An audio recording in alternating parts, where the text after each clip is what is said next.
సేవలలో నమ్రత ఉండాలి. ప్రతి చోటికి వెళ్ళినప్పుడు ప్రేమ, అయ్యా నన్ను ఈ పట్టా తీయమంటారా స్వామి, మహాదేవ ఈ సేవ చేసేటువంటి అదృష్టం నాకు కలిగింది కదా అని ప్రతి వ్యక్తితో నమ్రత, ఓర్పు కలిగి ఉండాలి. భోజనం పెట్టేటప్పుడు కానీ, ఎవరికైనా వడ్డించేటప్పుడు కానీ, తింటావా ఇంత కంభంపాటి చెరువా, ఎంత తింటావురా, ఇంకానా అని ఆడవకూడదు. ప్రేమగా ఇంకొంచెం తినండి, నమ్రత, వినయం కలిగి ఉండాలి. అలాగే వ్యవహారాలలో సరళత కలిగి ఉండాలి. ఏదైనా వ్యాపారాలు కానీ వ్యవహారాలు కానీ మానవ జీవితంలో కనపడేటప్పుడు ప్రేమగా, ఆప్యాయతగా, తేలికైనటువంటి పనులలో చేయాలి. అనవసరమైనటువంటి వ్యవహారాల్లో ఇరుక్కొని, పోనీ లౌకికంగా చూసినా కోట్ల రూపాయల నష్టాలు వచ్చి మనం ఎంత జాగ్రత్తగా చేసుకుంటూ ముందుకు సాగి సరళత, తేలికైనటువంటి మార్గాలతో మనం అన్వేషించుకుంటూ వెళ్ళాలి. అలాగే స్నేహంలో ఆత్మీయత కనపడాలి. ఒకళ్ళతో స్నేహం, ఆహా ఎంత చక్కగా అమ్మాయితో మాట్లాడితే ఎంత బాగుంటుంది, ఆయనతో మాట్లాడితే ఎంత బాగుంటుంది అనుకోవాలన్నమాట. ఆహారంలో సాత్వికత కలిగి ఉండాలి. తినేటువంటి పదార్థాన్ని తేలికగా అరిగేటువంటి పదార్థాన్ని తీసుకోవాలి.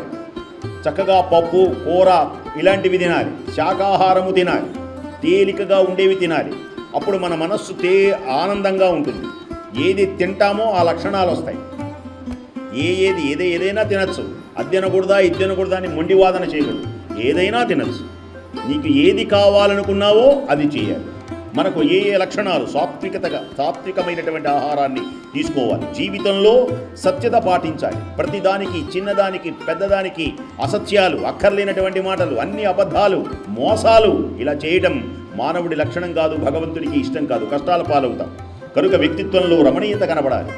మన యొక్క జీవిత గమనం, వ్యక్తిత్వం అంటే మన యొక్క జీవిత గమనం, మాట్లాడే తీరు, నడిచేటువంటి తీరు మన మనవడు మెచ్చుకోవాలి, మన కొడుకు మెచ్చుకోవాలి, మన కోడలు మెచ్చుకోవాలి. దేశం తర్వాత అసలు మన కుటుంబంలో మనం ఎంతమందికి నచ్చుతున్నాం? మన కోడలికి నచ్చుతున్నామా? మన కొడుకు నచ్చుతున్నామా? మన మనమరాలకి నచ్చుతున్నామా? నాన్నా నువ్వు ఎంత గొప్పవాడివి నాన్న అని మన పాదాలకి నమస్కారం చేస్తున్నాడా ఎవడైనా? దేనికని? ఏ లోపం జరుగుతోంది? ఎందుకని మన మాటలు తీరులా ఉన్నాయి అనేటువంటి భావన ఒక్కసారి ఆలోచించుకొని వ్యక్తిత్వంలో రమణీయత, అందాన్ని కనపడేటువంటి విధంగా. అందం అంటే మాటలలో, చేతలలో అందం కనపడాలి. నిద్రలో నిశ్చింతత. నిద్ర పోతే కమ్మగా నిద్ర పట్టాలి. ఉయికి బళ్ళి లేవడం, అర్ధరాత్రి 2:30కి లేచి కడుపులో మంటలు అంటాం, ఇలా ఉండకూడదు. పడుకుంటే హాయిగా పడుకోవాలి, ఆనందంగా ఉండాలి. ఇలాంటి లక్షణములన్నీ దివ్య గుణములతో ప్రకాశించేటువంటివని మహానుభావుడు తెలియజేశాడు. చక్కగా మీకు కూడా ఇలాంటి కార్డులు వస్తుంటుంది, అప్పుడప్పుడు చదువుకుంటూ ఉండండి. మంచిది, సంతోషం. పుణ్యమైన, దివ్యమైనటువంటి, మహోన్నతమైనటువంటి కాశీ విశ్వనాథుని యొక్క దివ్య పాదార విందములకు 100,000,000,000 ప్రణామములు సమర్పిస్తూ, విశాలాక్షి అన్నపూర్ణ సమేతమైనటువంటిది పుణ్యమైనటువంటిది కాశీ, మహోన్నతమైనటువంటిది కాశీ. పేరు వినగానే పాపాలన్నీ నశించేటువంటిది కాశీ. ఘోరమైనటువంటి పాపాలతో విలవిలలాడుతున్నటువంటి వ్యక్తులకు గతి ఏది అనంటే ఒక కాశీ తప్ప మరొక మార్గమే లేదు. పుణ్యం, పాపం అని రెండు ఉంటాయి. పుణ్యం, పాపం. పుణ్యం అంటే ఏమిటి? పాపం అంటే ఏంటి? ఏదైనా రంగులో ఉంటుందా? ఇంతలా ఉంటుందా? సన్నగా, ఎత్తుగా? పుణ్యం అంటే ఎలా ఉంటుంది? పాపం అంటే ఎలా ఉంటుంది అంటే, పుణ్యం అంటే పరోపకారాయ పుణ్యాయ పాపాయ పరపీడనం. ఇతరులకు ఉపకారం చేయడమే పుణ్యం. ఇతరులకు ఎవరికైనా ఒక పండు దానం చేశావనుకో, అది పుణ్యమే, అది నీకు పుణ్యం వచ్చేసింది. ఎవరికైనా కమ్మని భోజనం ప్రేమగా పెట్టావనుకో, అది పుణ్యమే. ఎవరికైనా కష్టంలో ఉన్నప్పుడు, అమ్మా నీ కష్టాలన్నీ పోతాయి ఈశ్వరుని అనుగ్రహం వల్ల అని ఒక మంచి మాట, ఓదార్పు మాట చెప్పావనుకో, అది పుణ్యమే. ఇలాంటివన్నీ పుణ్యాలు. పాపాలు పరపీడనం, ఇతరులను పీడించడం. చిన్నప్పుడైతే గిచ్చుతాం, పెద్దప్పుడైతే తిడదాం. తిట్టడం కూడా పాపమే, కష్టపెట్టడం కూడా పాపమే. ఎదుటివాడు మన వల్ల ఏది విధమైనటువంటి కష్టాన్ని పొందినా అతని యొక్క బాధ అదే పాపం, అతని యొక్క ఆనందం అదే పుణ్యం. మాటల్లో కానీ చేతల్లో కానీ ఎక్కడైనా సరే. మరి పుణ్యం వల్ల కలిగేటువంటి ఫలితాలు ఏమిటి? పాపం వల్ల కలిగేటువంటి ఫలితాలు ఏమిటి? పుణ్యం వల్ల ఔన్నత్యం కలుగుతుంది, పుణ్యం వల్ల ఐశ్వర్యం కలుగుతుంది, పుణ్యం వల్ల సుఖం కలుగుతుంది, పుణ్యం వల్ల ఆనందం కలుగుతుంది, పుణ్యం వల్ల ధనధాన్య సమృద్ధి కలుగుతుంది, పుణ్యం వల్ల కుటుంబం అభివృద్ధి జరుగుతుంది, పుణ్యం వల్ల దరిద్రం పోతుంది, పుణ్యం వల్ల మనకు గౌరవం కలుగుతుంది, పుణ్యం వల్ల దైవ దర్శనం కలుగుతుంది.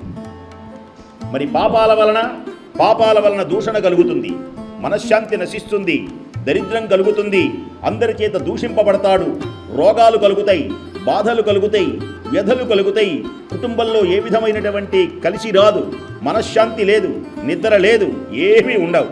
ఇన్ని లక్షణములన్నీ పాపం వల్ల కలుగుతాయి. మరి మనకు ఏం కావాలి? సుఖం కావాలి అనుకున్నవాడు పుణ్యం చేయాలి. అలాంటి పుణ్యమైనటువంటి కార్యములలో మహోన్నతమైనటువంటి పుణ్యం ఇలాంటి తీర్థయాత్రలు చేయడం పుణ్యం. ఇప్పుడు మనం చేసేది పుణ్యం. ఈ పుణ్యం వల్ల కలిగేటువంటి ఫలితములు ఏమిటి అంటే ఐశ్వర్యం కలుగుతుంది, ఆనందం కలుగుతుంది, సంతోషం కలుగుతుంది. ఇప్పుడు ఈవేళ మీరు చేసినటువంటి ఈ పుణ్యం మీ మనవళ్ళకు కూడా అంటుతుంది. ఈ పుణ్యం నిన్న మనం గంగలో స్నానం చేసాం, త్రివేణి సంగమంలో సంకల్పించుకొని. మీ పిల్లల పేరు చెప్పుకోమన్నాను, మీ అందరి పేర్లు చెప్పుకోమన్నాను. చక్కగా స్నానం చేయండి, పుణ్య స్నానాలు. ఈ పుణ్యం పెద్దలందరికీ, మన పిల్లలకి, మనవళ్ళకి కలుగుతుంది. నాకు ఈ పురాణాలు చెప్పడం ఇలాంటి పద్ధతులన్నా ఎక్కడి నుంచి వచ్చినాయి? నాకు మా అమ్మ నుంచి వచ్చినాయి. మా అమ్మకి ఎక్కడి నుంచి వచ్చినాయి? వాళ్ళ ఇంటి నుంచి వచ్చినాయి. అందుకని అన్నిటికీ ప్రధానమైనటువంటిదే తల్లి. తల్లి నుంచి అన్నీ సంక్రమిస్తూ ఉంటాయి. మన మనవడు సుఖ సంతోషములతో ఉండాలి అంటే మన పని మనం చేసుకొని వెళ్ళిపోయినాం, మనం పుట్టాం, మనం తిన్నాం, మనం అయిపోయినాం, మన సంగతి అయిపోయింది, నా ఇష్టం అని అనకూడదు. కాదు, నేను పుట్టాను అంటే నా మనవడు కూడా సుఖ సంతోషములతో ఉండడానికి అలాంటి కార్యమాన్ని నేను చేసి వారికి నేర్పి వెళ్ళాలి. ఇలాంటి భావాలు, ఇలాంటి పుణ్యమైనటువంటి విశేషములలో, యాత్రలలో మహోన్నతమైనటువంటి యాత్ర కాశీ యాత్ర.